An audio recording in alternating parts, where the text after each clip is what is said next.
कालिंजर का अभिशाप। शहरी जीवन की भागदौड़ और शोर शराबे से दूर चार दोस्त अर्जुन, मीरा, समीर और रिया अपनी एसयूवी में एक ऐसे सफर पर निकले थे जो उनकी जिंदगी हमेशा के लिए बदलने वाला था। उनका गंतव्य था कालिंजर का किला, एक ऐसा वीरान और गुमनाम किला जो पहाड़ियों के बीच सदियों से अकेला खड़ा था। अर्जुन एक इतिहासकार और पुरातत्व में गहरी रुचि रखने वाला इस समूह का लीडर था। वह तर्क और विज्ञान में विश्वास करता था और भूतों प्रेतों की कहानियों को महज किंवदंतियां मानता था। मीरा एक संवेदनशील कलाकार, प्रकृति और पुरानी जगहों की रूहानी ऊर्जा को महसूस कर सकती थी। वह अर्जुन के ठीक विपरीत थी, उसे अनकही कहानियों पर विश्वास था। समीर एक टेक गीक और व्लॉगर अपने साथ कैमरा, ड्रोन और गोस्ट हंटिंग गैजेट्स का पूरा जखीरा लेकर आया था। उसका मकसद कालिंजर के तथाकथित भूत को कैमरे में कैद करके अपने चैनल के लिए एक वायरल वीडियो बनाना था। और रिया एक डॉक्टर और समूह की सबसे व्यावहारिक सदस्य बस अपने दोस्तों के साथ एक एडवेंचर पर आई थी ताकि वह उन्हें किसी भी मुसीबत से बचा सके। जैसे जैसे उनकी गाड़ी पहाड़ी घुमावदार रास्तों पर आगे बढ़ रही थी, घना जंगल और गहराता कोहरा माहौल को रहस्यमयी बना रहा था। आखिरी गांव से गुजरते हुए एक चाय की दुकान पर उन्होंने गाड़ी रोकी। एक बूढ़े झुर्रियों वाले चेहरे वाले दुकानदार ने उन्हें किले की ओर जाते देख चेतावनी दी, बाबूजी, सूरज ढलने से पहले लौट आना। वो किला शापिक है। राजा भैरव सिंह की क्रूर आत्मा आज भी वहां भटकती है। जो भी रात में वहां रुका वो सुबह का सूरज नहीं देख पाया। जो भी वहां रुका वो मरा है। समीर ने हंसते हुए कहा, बाबा, हम भूत पकड़ने ही जा रहे हैं। वहां केवल मौत है और उसके आगे केवल मौत। बूढ़े आदमी की आंखों में एक अजीब सा डर था।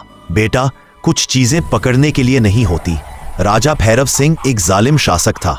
उसे अपने ही दरबार की एक नर्तकी अमृता से प्रेम हो गया था। जब अमृता ने उसके प्रस्ताव को ठुकरा दिया तो राजा ने उसे इसी किले के तहखाने में कैद कर दिया। कहते हैं अपनी मृत्यु से पहले अमृता ने किले को श्राप दिया था कि राजा की आत्मा को कभी शांति नहीं मिलेगी और वह हमेशा अंधेरे में कैद रहेगा। यह कहानी सुनकर मीरा के रोंगटे खड़े हो गए, लेकिन अर्जुन ने उसे शांत किया। मीरा, यह सिर्फ एक लोक कथा है, चलो, हमें देर हो रही है। जब वे किले के टूटे फूटे मुख्य द्वार पर पहुंचे तो सूरज लगभग डूबने वाला था। किला अपनी भव्यता के खंडहरों में भी डरावना लग रहा था। ऊंची ऊंची दीवारें जिन पर काई और जंगली पौधे उगाए थे किसी विशालकाय कंकाल की तरह लग रही थी।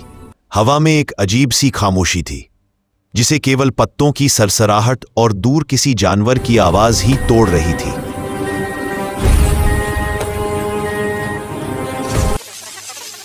उन्होंने किले के केंद्रीय आंगन में अपना कैंप लगाया। समीर ने फटाफट अपने कैमरे और मोशन सेंसर रणनीतिक जगहों पर लगा दिए। अर्जुन नक्शे की मदद से किले की संरचना को समझने की कोशिश कर रहा था, जबकि रिया फर्स्ट एड किट और जरूरी सामान तैयार कर रही थी। मीरा बेचैन थी। उसने अपनी स्केचबुक निकाली और बिना सोचे समझे कुछ बनाने लगी। उसे ऐसा महसूस हो रहा था जैसे कोई उदास आत्मा उसे देख रही हो, अपनी कहानी सुनाना चाहती हो।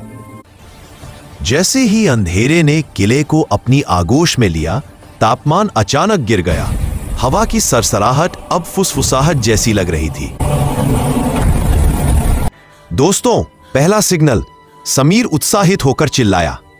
उसका EVP electronic voice phenomenon recorder एक हल्की अस्पष्ट आवाज पकड़ रहा था। जब उसने उसे प्ले किया तो एक धीमी दर्द भरी आवाज सुनाई दी। यह सिर्फ हवा का शोर है, अर्जुन ने कहा, लेकिन उसकी आवाज में आत्मविश्वास की कमी थी। तभी दूर गलियारे से पायल की छम छम की आवाज सुनाई दी। आवाज बहुत धीमी थी, लेकिन उस भयानक सन्नाटे में वह दिल की धड़कन बढ़ा देने के लिए काफी थी। देखा, मैंने कहा था ना, समीर फुसफुसाया और अपना कैमरा लेकर उस दिशा में भागा। अर्जुन और रिया भी उसके पीछे पीछे गए। मीरा अपनी जगह पर ही जड़ हो गई। उसे पायल की आवाज में दर्द और पुकार सुनाई दे रही थी। वे एक लंबे अंधेरे गलियारे में पहुंचे जिसके अंत में एक बंद दरवाजा था। पायल की आवाज उसी दरवाजे के पीछे से आकर बंद हो गई थी। समीर ने दरवाजे पर लगे भारी भरकम ताले को देखा। यह तो सदियों से बंद है, आवाज यहां से कैसे आ सकती है? कैंप वाली जगह से रिया की जोरदार चीख सुनाई दी।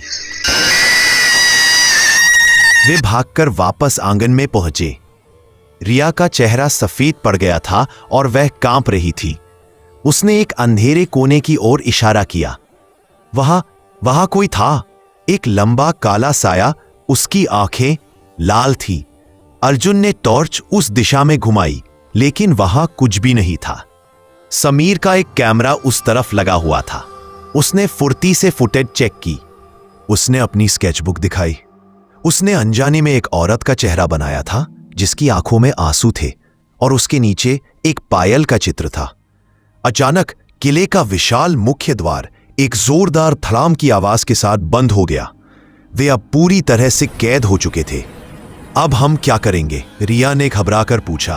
अर्जुन ने गहरी सांस ली। उसका वैज्ञानिक दिमाग अब डर के आगे घुटने टेक रहा था।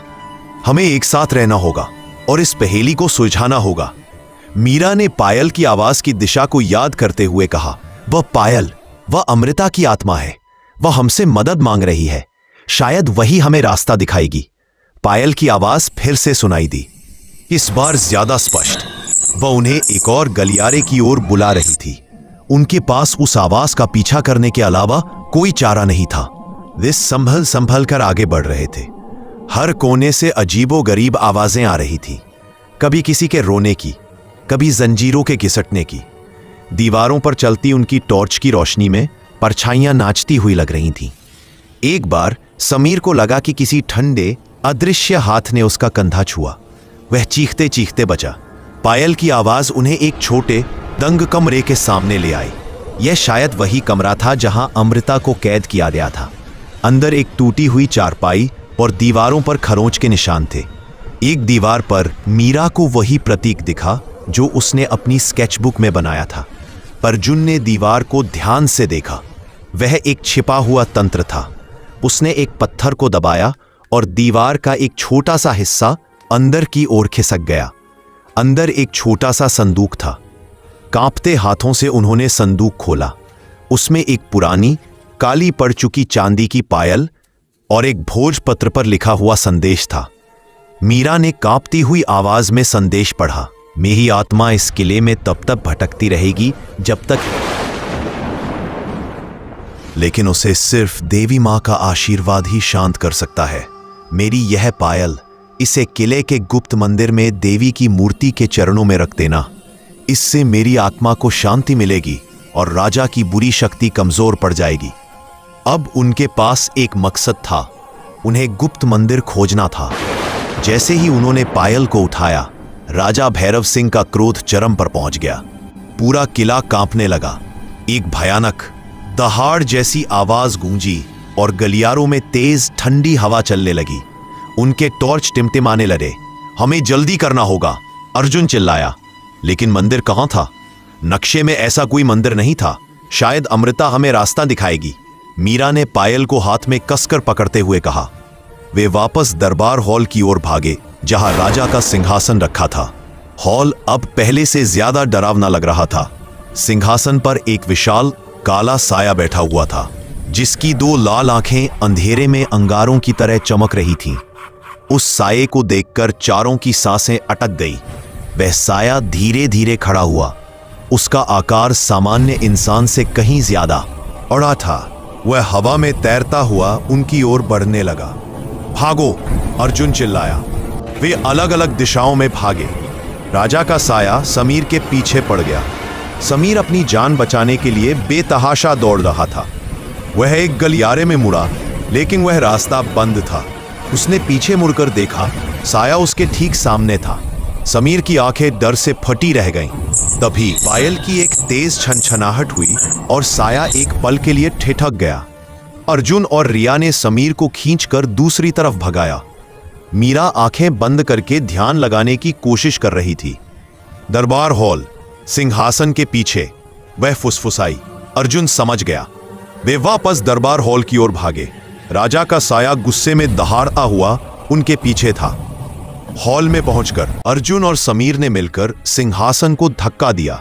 सदियों पुराना सिंहासन जोरदार आवाज के साथ अपनी जगह से खिसक गया। उसके नीचे एक गुप्त सीढ़ी नीचे तहखाने की राह जा रही थी। यह रहा गुप्त मंदिर, रिया चिल्लाई। जैसे ही वे मूर्ति के पास पहुंचे, राजा का साया भी सीढ़ियों पर प्रकट हो गया। वह अब और भी विशाल और भयानक लग रहा था। मीरा, जल्दी करो, अर्जुन चिल्लाया और राजा के साये का ध्यान भटकाने के लिए उसने एक पत्थर उसकी ओर फेंका। मीरा कांपते हुए आगे बढ़ी और उसने पायल को देवी की मूर्ति के चरणों में रख दिया। एक पल के लिए सब कुछ शांत हो गया और फिर एक चमत्कार हुआ। मूर्ति की आंखों से एक सौम्य नीली रोशनी निकली। पायल चमकने लगी और उससे एक मधुर संगीत फूट पड़ा। वह रोशनी पूरे तहखाने में फैल गई। जब रोशनी राजा के काले साये से टकराई तो वह दर्द से चीखने लगा। उसकी भयानक दहाड़ एक कमजोर कराह में बदल गई। उसका विशाल शरीर सिकुड़ने लगा और अंत में एक जोरदार चीख के साथ वह धुएं में बदलकर हवा में विलीन हो गया। तहखाने में फैली भयानक ठंडक गायब हो गई। पायल का संगीत भी धीमा पड़ गया और अंत में एक आखिरी शांत छनछनाहट के साथ हमेशा के लिए खामोश हो गया। ऐसा लगा जैसे अमृता की आत्मा धन्यवाद कहकर विदा हो गई हो। किले का भयावह माहौल खत्म हो चुका था। ऊपर आंगन में बंद हुआ मुख्य द्वार खुला पड़ा था। थके हारे लेकिन जीवित चारों दोस्त एक दूसरे को देख रहे थे। उनके चेहरों पर डर, राहत और आश्चर्य के मिले जुले भाव थे। जब सुबह की पहली किरण ने किले के पत्थरों को चूमा तो वह बस एक पुराना वीरान खंडहर लग रहा था, न कि एक भुताहा जेल। उन्होंने चुपचाप अपना सामान पैक किया। समीर ने अपने कैमरों को देखा। उसके एक कैमरे ने राजा के साये के गायब होने और उस दिव्य रोशनी को रिकॉर्ड कर लिया था। अब उसके पास अपने चैनल के लिए एक कहानी थी, लेकिन वह जानता था कि वह इसे कभी भी पूरी तरह से बयां नहीं कर पाएगा। गाड़ी में बैठते हुए किसी ने कुछ नहीं कहा। वे सिर्फ उस खामोशी को महसूस कर रहे थे जो एक भयानक तूफान के बाद आती है। वे रोमांच की तलाश में आए थे, लेकिन उन्हें एक दुखद कहानी, एक श्राप और एक आत्मा की मुक्ति का अनुभव हुआ था। कालिंजर के किले का रहस्य अब सिर्फ किंवदंती नहीं था, ये उनकी जिंदगी की एक ऐसी हकीकत बन चुका था जिसे वे कभी नहीं भूल पाएंगे।